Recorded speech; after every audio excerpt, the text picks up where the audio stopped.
Hi friends, ఎట్లున్నారు? మంచిగా ఉన్నారా? నేనైతే మంచిగా ఉన్నా. మీరు ఎట్లున్నారో కామెంట్ బాక్స్ లో అయితే కామెంట్ చేయండి. ఈ రోజు అయితే పూరి చేస్తున్నానండి, హెల్దీగా. పూరి హెల్దీ ఏంటి అని అనుకోవచ్చు. ఎందుకు హెల్దీ అన్నానంటే, అందరూ పూరి అంటే మైదా పిండితో చేస్తారు కదండి. నేనేమో గోధుమ పిండితో చేస్తున్నా. చాలా అంటే చాలా బాగా వచ్చాయి. గోధుమ పిండితో చేసినా సరే పూరీలు చాలా మెత్తగా వచ్చాయి. కొందరేమో గోధుమ పిండితో చేస్తే పూరీలు మెత్తగా రావు, గట్టిగా వస్తాయి అని అంటారు కదండి. నేను చెప్పే విధంగా చేశారంటే పూరీలు గోధుమ పిండితో చేసినా సరే చాలా మెత్తగా వస్తాయి. అలాగే ఈ పూరీలను నేను చేసే విధంగా చేశారంటే ఉత్తిగా తినేయొచ్చండి. అందులోకి ఇలాంటి కూర లేకున్నా సరే. నా వీడియోస్ మీకు నచ్చుతున్నట్లయితే సబ్స్క్రైబ్ చేసి నన్ను సపోర్ట్ చేస్తూ ఉండండి. మీ సపోర్ట్ నాకు ఎంతో అవసరం. ఆల్రెడీ నా ఛానల్ ని సబ్స్క్రైబ్ చేసుకొని వీడియోస్ చూస్తున్న వాళ్ళకి మాత్రం థ్యాంక్ యూ సో మచ్ అండి. మీరు నన్ను ఎప్పటికీ ఇలాగే సపోర్ట్ చేస్తూ ఉండండి. మంచి మంచి వీడియోస్ తోటి అయితే మేము ముందుకు వస్తా. ఇంకెందుకండి ఆలస్యం, నా స్టైల్లో గోధుమ పిండి పూరీలు ఎలా చేస్తానో చూసేయండి. ఫస్ట్ అయితే గోధుమ పిండిని అయితే జల్లించుకుంటున్నాను. ఏదైనా పురుగు లాంటిది, చెత్త లాంటిది ఏదైనా ఉంటే పోతుంది. ఈ గోధుమ పిండిలోనైతే పురుగైతే లేదు, ఏం లేదు. కానీ జల్లించుకుంటే మనకు కొంచెం డౌట్ కూడా క్లియర్ అవుతుంది కదా, అంటే ఏదైనా పురుగు ఉండొచ్చు అన్న డౌట్ ఉంటది జల్లించుకోకుంటే. అందుకే నేను ఎప్పటికీ జల్లించిన తర్వాతనే పూరీలు అయితే చేస్తాను. మనకు గోధుమ పిండి అయినా సరే, ఇంకే పిండి అయినా సరే తొందరగా పురుగు పట్టకుండా ఉండాలి అంటే మనం ఫ్రిడ్జ్ లో కనుక పెట్టుకున్నట్లయితే పిండికి పురుగు పట్టకుండా ఉంటాయి. ఇంకా ఫ్రిడ్జ్ లలో పప్పులు కూడా పెట్టుకోవచ్చు అండి. కందిపప్పు, మినపప్పు, పెసరపప్పులు, ఈ పప్పులు ఉంటాయి కదా, ఈ పప్పులన్నిటిని ఫ్రిడ్జ్ లో కూడా పెట్టుకోవచ్చు, పురుగు పట్టకుండా ఉంటాయి. పిండిని జల్లించుకున్న తర్వాత ఒక 1 టేబుల్ స్పూన్ చక్కెరనైతే వేసుకున్నాను. చక్కెర వేసుకోవడం వలన పూరీలు కలర్ఫుల్ గా వస్తాయి. తర్వాత ఒక 2 టేబుల్ స్పూన్ రవ్వనైతే వేసుకున్నా. రవ్వ వేసుకోవడం వలన పూరీలు ఉబ్బుతాయి. తర్వాత చిటికెడంత సాల్ట్ అయితే వేసేసాను. సాల్ట్ వేయడం వలన పూరీలు ఎట్లుంటాయో మీకు తెలుసు కదా, చప్పగా ఉండకుండా ఉంటాయి. ఇవన్నీ వేసాక ఒకసారి కలిపేసుకొని కొద్ది కొద్దిగా వాటర్ వేసుకుంటూ చపాతీ పిండిలాగా కలిపేసుకోవాలి. నేను ఎప్పుడు పూరీలు చేసినా సరే పిండిని మాత్రం కొంచెం ఎక్కువ క్వాంటిటీలోనే కలుపుకుంటాను. ఎందుకు అంటారా? ఎందుకంటే మనం పూరీలు చేసేటప్పుడు ఒక 5-6 పూరీలు ఎక్కువయ్యేటట్టు చూసుకుంటానండి. ఎందుకంటే మార్నింగ్ మనం చాయ్లోకైనా సరే, పాలల్లోకైనా సరే ఆ పూరీలను వేసుకొని తింటుంటే ఆహా ఎంత బాగుంటుందండి. నాకైతే చాలా ఇష్టం. పూరి అంతా తిన్నాక లాస్ట్ కొంచెం పాలు అయినా సరే, చాయ్ అయినా సరే మిగులుతే చూసినావా, ఆ పాలు తాగుతుంటే ఆహా భలే ఉంటాయండి. నాకైతే చాలా ఇష్టం.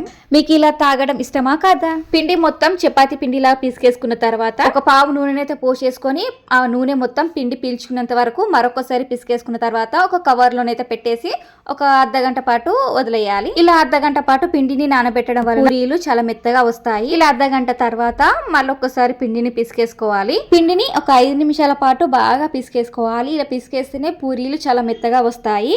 ఇలా మొత్తం పిసికేసిన తర్వాత చిన్న ముద్దల్లాగానైతే చేసేసుకుంటున్నాను.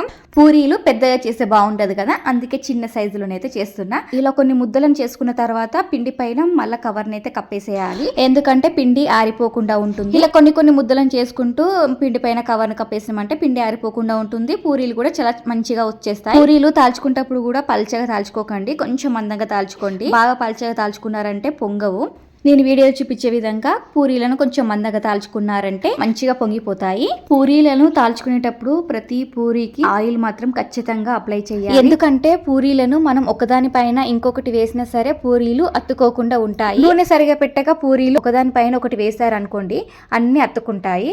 అలా కాకుండా సరిగ్గా ఆయిల్ అప్లై చేశారనుకోండి, ఇలా మనం ఎన్ని పూరీలు ఒకదాని పైన ఒకటి వేసినా సరే అతుక్కోకుండా ఉంటాయి. నేను ఎప్పుడు పూరీలు చేసినా సరే ఇదే పద్ధతి పాటిస్తానండి. ఇలా అన్ని పూరీలను ఒకటేసారి చేసుకున్న తర్వాత హై ఫ్లేమ్ లో పెట్టి పూరీలను కాల్చుకున్నారంటే కొద్దిసేపట్లోనే పూరీలు అయితే అయిపోతాయండి. చాలా సింపుల్ గా చేసుకోవచ్చు. పూరీలు అయితే తొందరగా అయిపోతాయి. పూరీలను చేసుకున్న తర్వాత స్టవ్ ఆన్ చేసి స్టవ్ పైన ఒక ప్యాన్ అయితే పెట్టేసుకున్నాను. ప్యాన్ లో తగినంత ఆయిల్ అయితే పోసేసుకొని ఆయిల్ బాగా వేడెక్కాలండి. బాగా వేడెక్కిన తర్వాత ఒక్కొక్క పూరీని వేసుకుంటూ మనమైతే కాల్చేసుకోవాలి. పూరీలను కాల్చుకునేటప్పుడు స్టవ్ ని హై ఫ్లేమ్ లో పెట్టి కాల్చుకోవాలి. అట్లయితేనే పూరీలు మంచిగా పొంగుతాయి. లో ఫ్లేమ్ లో పెట్టి కాల్చుకున్నారంటే పూరీలు అస్సలు పొంగాయండి. మనం గోధుమ పిండి తోటి చేసినా సరే పూరీలు చూడండి ఎంత మంచిగా పొంగుతున్నాయో. మనం ఇందులో చక్కెర వేసాం కదండి, ఆ చక్కెర వేయడం వలన పూరీలు ఇంత కలర్ఫుల్ గా వస్తాయండి. ఇలా ఒకదాని తర్వాత ఒకటి ఇలా హై ఫ్లేమ్ లో పెట్టి కాల్చుకోవాలి. పూరి వేసాక నేను వీడియోలు చూపించే విధంగా పూరి పైన గరిటెతోటి ఇలా నొక్కాలి. అలా నొక్కినట్లయితే పూరి ఉబ్బుతుంది. అలా ఉబ్బిన తర్వాత 2 వైపులా కాల్చేసుకొని మనం ఆయిల్ నుండి తీసేసుకునుడే. ఇదే విధంగా అన్ని పూరీలను అయితే కాల్చేసుకోవాలి. మనం పూరి ఆయిల్లో వేసేటప్పుడు మాత్రం ఆయిల్ బాగా హీట్ ఉండాలి. అలా అయితేనే పూరీలు మంచిగా పొంగుతాయండి. అలాగే హై ఫ్లేమ్ లో పెట్టి పూరీలను కాల్చుకోవాలి. ఇదే విధంగా పూరీలన్నిటిని కాల్చేసుకోవాలి. అంతే అంతేనండి, ఎంతో ఈజీ అండ్ టేస్టీగా గోధుమ పిండి పూరీలు అయితే రెడీ. నేనైతే సోరకాయ కూరలోకి అయితే ఈ పూరీలు అయితే చేశాను. పూరీలకు సోరకాయ కూర చాలా అంటే చాలా బాగుంటదండి. పూరీలలోకైనా చపాతీలోకైనా సరే సోరకాయ కూర చాలా బాగుంటది.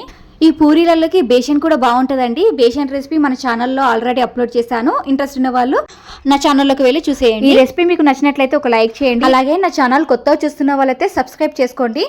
పక్కనున్న బెల్ సింబల్ కూడా యాక్టివేట్ చేసుకోండి. ఇలా యాక్టివేట్ చేసుకుంటే నేను వీడియో అప్లోడ్ చేసిన వెంటనే మీకు నోటిఫికేషన్ వస్తుంది. నోటిఫికేషన్ వచ్చిన వెంటనే మీరైతే నా వీడియోని అయితే చూసేయచ్చు. నెక్స్ట్ వీడియోలో కలుద్దాం. Thank you for watching this video.